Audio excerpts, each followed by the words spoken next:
Hello everyone, and welcome to this live stream. I'm going to talk a little bit about some guitar voicings, and some recent shorts that I've put out.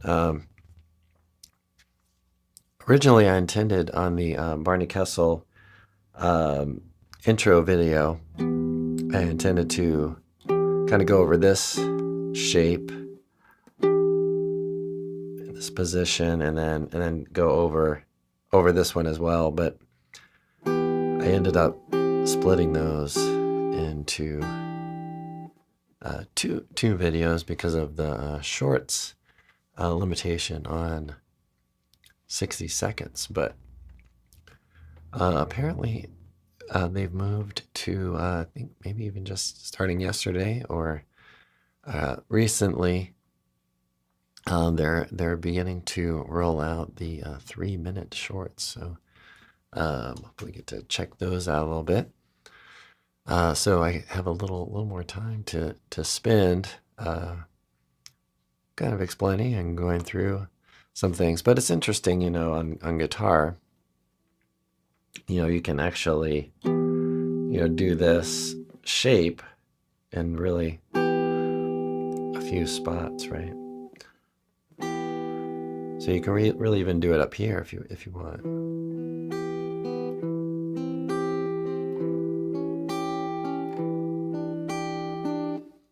Right, and the way that the string sound will be a little bit different, because you have different string lengths and you have different string thicknesses or widths and things. So you have to decide what you're going to do. But I think I may be putting a video together for this tune. Apologize for my voice here.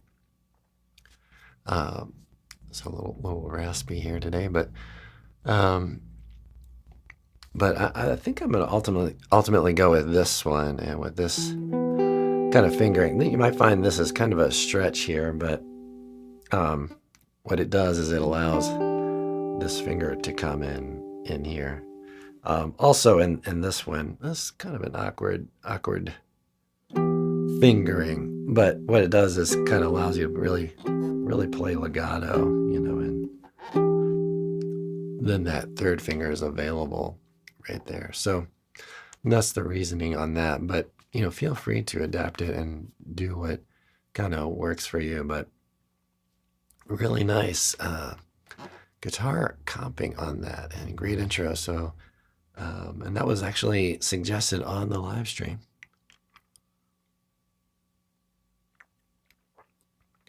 I recently changed up the mugs a little bit. This was kind of the original design, but the new ones focus a little more on the podcast.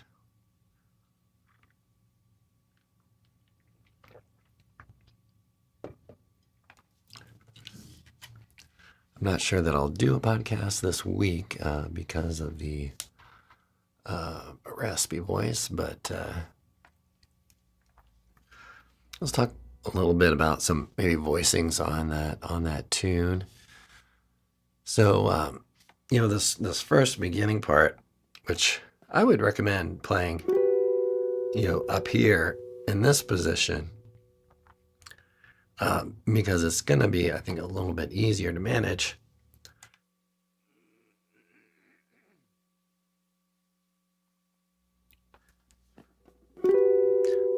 Through this area than playing. But this is another playing over here. But this is another instance on the guitar where you can take these 3 notes, F sharp, G, and B, and play them over here as well. I'm not warmed up at all today. Right, so that would be another option, but for at least for my preference, I like to do it over here, and then it's also just the exact same shape over down here. Well, these are really nice voicings. What is this chord, right? Let's look at this one. So you have A minor, and it's an add 9. Okay, so just surveying through all these notes here. I'm going to keep my eye on the chat here if you want to say hello. Okay. All right, back to it. But, this is kind of cool, because if you had a, just kind of a plain old A minor like this, and this is kind of a common theme that I like to talk about, is relate everything to something real basic. So if you know this as A minor, or if you're familiar with the A minor bar chord, all I'm doing here is playing this open A because it's there, easy to hit, and it's good reference so you know what the bass player might be playing. And then we have this A minor triad. So if we replace the root with a 9, we get this really nice voicing that has this dissonance to it, this half step. Okay, and then, right, so we have these little kind of descending tones here. What do we end up with? This is another kind of mysterious sound in my perception of it. Right? A minor major 7, right? And what that means, if you're not familiar, is that you have a minor chord quality to it. So that's the minor aspect of the chord symbol. And then you have a major type 7. Okay, so the major refers to the 7, the minor refers to the 3rd. So you get A minor major 7. Make sure this is kind of in view for folks. A quick reminder, if you do get some value out of this, which I certainly hope you do, please hit the like and subscribe. Turn on notifications too. I am working at a video. I'm not sure exactly what direction I'm going with. I was almost thinking of doing all virtual instruments on it, but I may end up playing and recording myself playing. But as a general rule, if any of my videos, if I'm visibly in the video, then I'm playing. But if I'm completely absent from the video, then it's all virtual instruments. So yeah. But I'm thinking I might even make a note on new videos. All right, welcome to the chat, Puvendran. Welcome. Playing jazz. Yeah, I may try to play a little bit.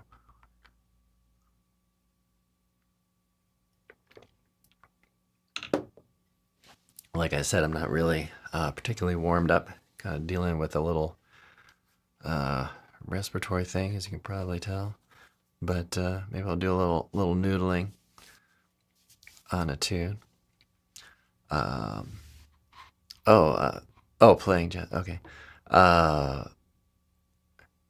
Bhavendran asks, do I prefer playing real instrument or VST? Definitely real instrument. Yeah, absolutely. But if I go, definitely real. If I go out and play in a trio gig or something with some live real musicians, it's just something happens. Everything kind of takes care of itself in a sense. It's just kind of, the music just kind of stays afloat, and you sort of have these little communications musically, mostly, just kind of in the playing. So that's definitely preferred, But for recording, I do use virtual instruments, mainly for instruments I don't play. So the big one being the drums. So pretty much all the drums are virtual instruments that I've programmed. So, and programming music as I wouldn't call it fun. So it's kind of tedious, but it happens. Oh, John, he loves the blues. Nice. Um, yeah, I did some recent videos on minor blues. Maybe I'll talk a little bit about major blues. Um, kind of feeling like going to G here. But you know, when you play the blues, you know, let's say you're improvising, um, you know, try to think. You know, one the way I like to help folks with it is to think in terms of um, language and how you might deliver a sentence. You know, for example, like sometimes I'll hear young people talking and they've got these words. I can't think of any at the moment, but um, something like there's these words like drop, which has a different context, or anyway, I'm not going to get into it because I don't speak that language, but my point is kind of linguistics. And then if you go listen to, I don't know, some professor or something, you know, they're going to talk in a certain way. Yeah, William identifies the chord G13th. So, you know, you might talk in the kind of, you know, kind of that language, you know, the language of the kind of like blues. And you can think in terms of scales for that, or you can think in terms of really a different type of language, which is like saying what the chords are, you know.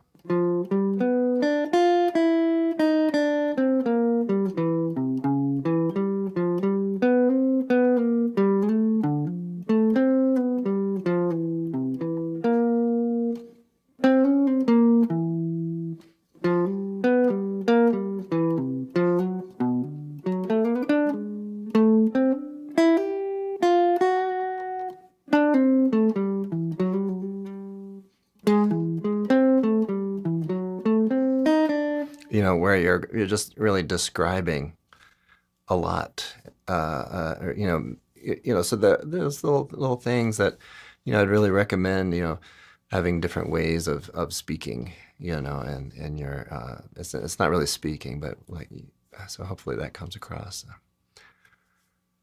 Um, Taught music theory, cool, very cool.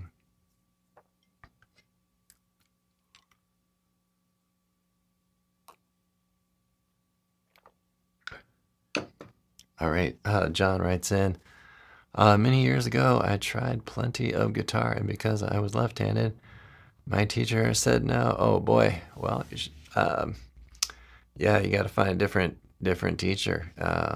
But maybe they just didn't want to teach a left-hander. I don't know. I've taught left-handers, but I did find that they struggled with the notations sometimes. William says, love accidentals. Yeah, absolutely. 'Cause that's the kind of, you know, the color of it, you know. You know, like when you go from this G13, you can kind of suggest, or even use this as a chord, you know, this kind of G flat 13 for a moment. You know, that's a nice motion. Or dial it up a little bit, dial up the dissonances, and just go to a D flat 9. So yeah, you can build those into your lines and kind of, you know, stretch out and play more and more chromatic tones. Maybe I'll talk a little bit about John's comment on the left-handed. I decided to pick up left-handed guitar for a while I was teaching because I thought it gave a kind of nice angle for for the students. And one time, one student didn't realize I was doing this. They was like, "Oh, why do you sound so bad? Like, why doesn't it sound good?" I was like, "Oh, I'm just this is not, I don't play this way. It's hard." But it also helped me to um, identify with struggles of being a beginner, and give a little different perspective on it. And I'd like to start doing that again. William says, "Cool footprints. I'm gonna subscribe. I really appreciate it. Thanks so much." Yeah, trying to grow, trying to reach people, and trying to kind of give a no gimmicks approach to learning music and learning guitar. It's doable. It's accessible. There's a lot of information, and the one thing I would say is that it takes some persistence, but with steady work at it, I would say you can get pretty decent within a year, 2 or 3, and really pretty darn good after that and onward. So keep at it, folks out there. And I know probably some folks are pretty advanced already. So thanks for joining as well. It's always hard to know who's listening. But yeah, a little more with the left-handed.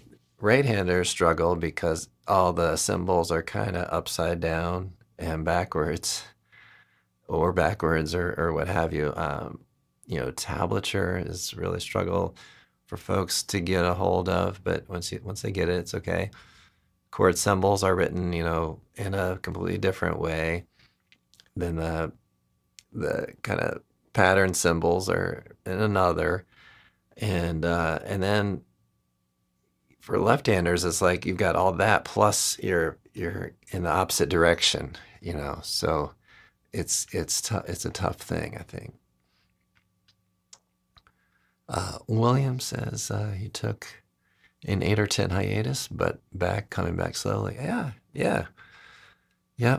I played quite a few gigs with folks who took time off, 5 years, or just didn't even touch it, and then got it back together. You can think also about Pat Martino, who had pretty serious issue and had surgery, and then had to basically relearn. So it's gonna happen. Yeah, like I said, persistence is the one thing that I've seen from successful folks out there. Okay, we've got Daniel. Welcome. Brazil. Awesome. Welcome.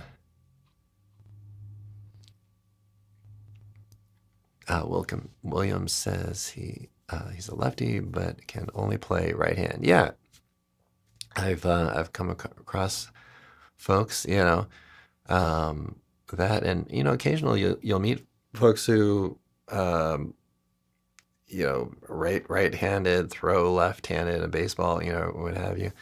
One of my teachers on the upright bass, when I was young, he played regular right hand, and he was left-handed, so I wrote with his left hand.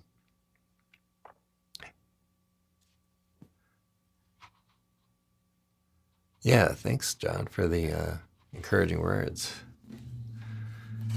Lot of variations on the blues, but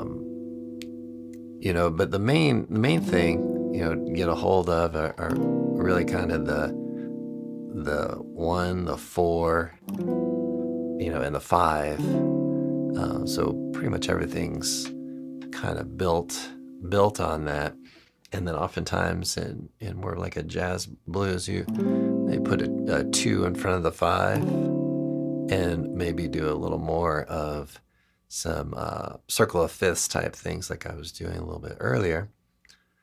Right, so basic blues, do like 1 for a measure, 4 for a measure, back to the 1, right? And like I mentioned, you can dial in maybe a little more dissonance as you go to the 4 chord. The 4 chord could go diminished, so you hear this a lot. Sharp 4, diminished 7.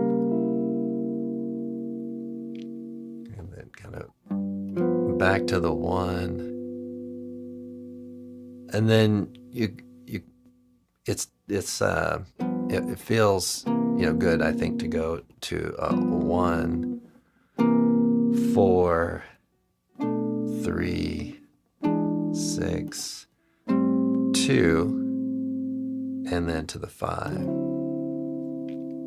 and then back to the 1, of course, and maybe do a turnaround from there. I did a little shorts video on some comping bassline things. Let me get back to the chat here a little bit. And that goes for everybody. Yeah, very true. Yeah, persistence. Yeah, absolutely. Just gotta keep at it. Pick it up and enjoy it. That's what I would say. Try to make some gains, but got to play a little bit too. Have fun on it. But just pick that guitar up every day. I was watching something about the valley of with progress. I was watching this YouTube video. I think it was like Escape Ordinary or something. It was the channel, but they do like summations on books and stuff, and some really interesting things about learning. And I think they even use guitar as an example in this. But you have this curve, and you want your progress to go like a straight line, but oftentimes that the progress is like this, and then it kind of ramps up like that, right? And so where those two intersect is kind of where you kind of get to a level where maybe you're like pretty happy with what you're doing. So I think it was called the Valley of Disappointment. Is that area in between where you're just trying to get it to a certain level. So John says he had the great honor of seeing and meeting B.B. King. Wow. Yeah, that's really very cool.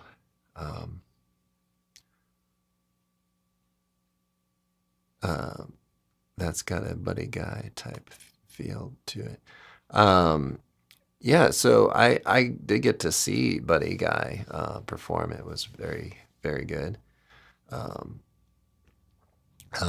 not ever seen B.B. King other than videos that I've watched. That's really cool. Seems like a really fabulous individual and musician, as far as I know.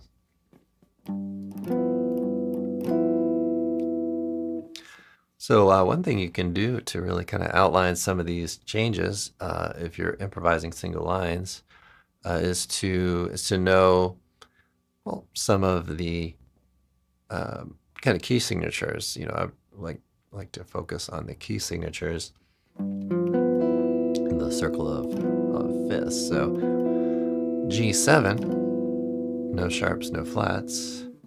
C7, you're gonna have 1 flat. B flat. And then the 5 chord, 1 sharp. So G is actually a pretty good spot to work at, and work at the circle of fifths, and you can kind of see that. But really any spot. Some kind of cool things that you can do, of course, arpeggios are going to be really helpful. One thing I would say about if you're building lines with arpeggios is see if you can connect to something that sounds maybe melodic in a way. So let's say we're going G7. So I'm just selecting 4 notes of G7, and then instead of regrouping and just, starting there, which is perfectly fine, but kind of my point is, right, you can play, find a note in the next arpeggio that is a half step or whole step, either higher or lower, and then see if you can connect your lines like that, right? So, or, so I went, and I found a note higher, right, or lower, right, and just try that throughout the neck, right? That way you can say, your thing on the lines and stuff like that. Well, thanks everybody for joining me. I'm going to hang here for a couple more minutes. I'd like to remind folks to like and subscribe. Turn on notifications. I'll be streaming Wednesdays and Sundays at 10:30, schedule permitting and all that. So I kind of hung in there on it today. Not feeling super great, a little under the weather, but I'm glad I did. Got to meet some new folks, and thanks so much for joining. Just kind of reviewing things a little bit here. Yep, the VSTs are mainly for just building backing tracks for videos. And I'm going to incorporate those into live streams. That's just getting some technical things worked out. And Daniel from Brazil, thanks so much for joining in. I am a big fan of the Brazilian musical traditions, and Baden Powell and Antonio Carlos Jobim and all that. Thanks for joining in. So I do have some materials on that, and I'm glad you're learning a lot from the channel.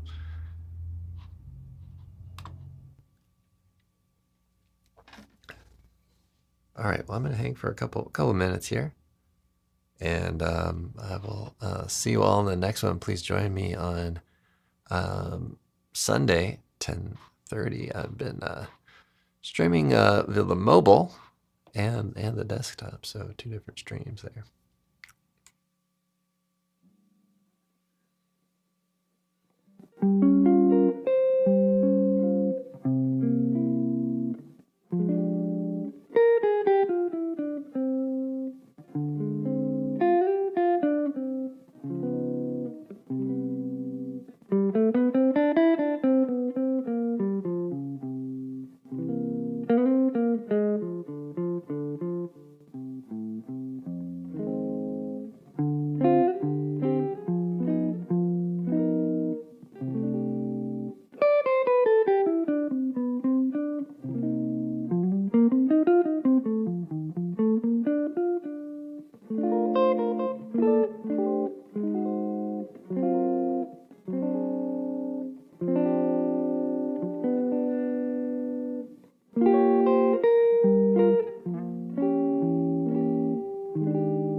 Thanks, everyone, and I will see you all in the next one. Have a great practice session.